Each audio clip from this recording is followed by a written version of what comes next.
This is Becoming a Professional Bass Player. My name's Deborah and this is the video journal of my career transition.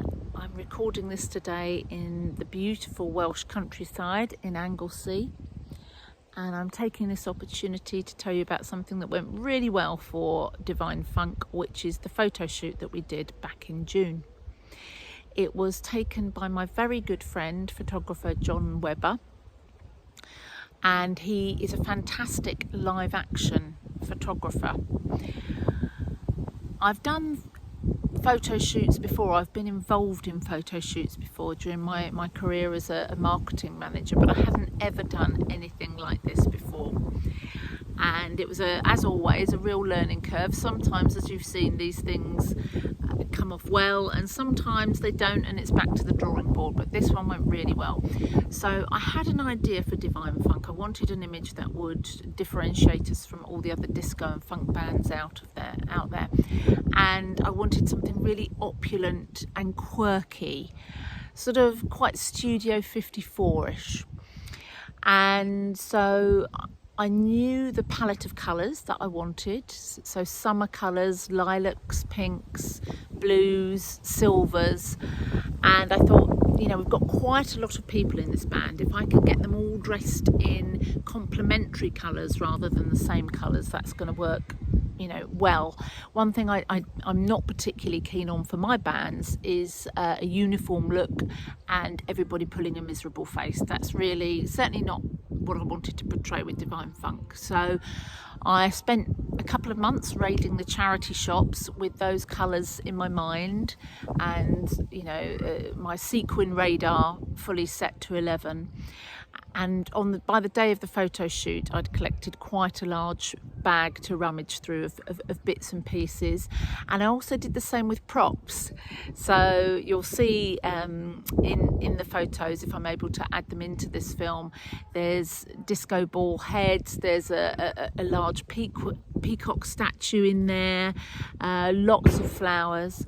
I had actually planted up the garden. I'd spent months planting it and getting all the flowers looking beautiful, making sure I watered them and feeding them.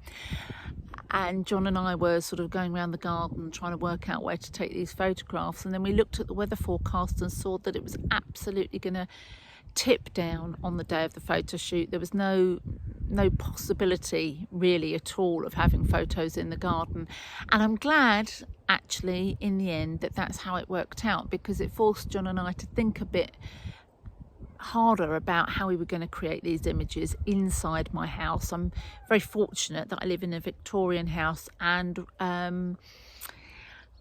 having sort of seen things like The Devil Wears Prada and looked at lots of photo shoots, high fashion photo shoots I had a subscription to Harper's Bazaar for years.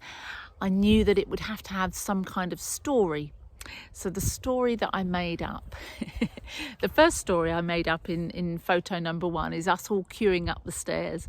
And the story I told everyone was that we're at Studio 54, we're trying to get in, and Lionel Richie has just pushed past us and been allowed in because he's a VIP.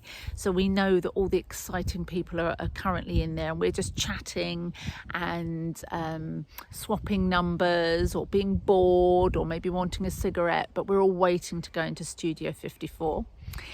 And the other story I told the band for the bathroom shoot was that Bianca Jagger has just ridden a horse through Studio 54, which was an actual thing that happened, and it's pooped all over the dance floor.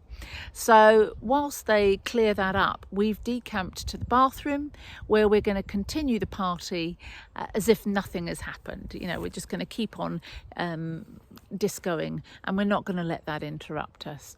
And you know, I hope you'll agree we got a fantastic result from that. I'm certainly really pleased with them. Right, thanks for listening. Bye-bye.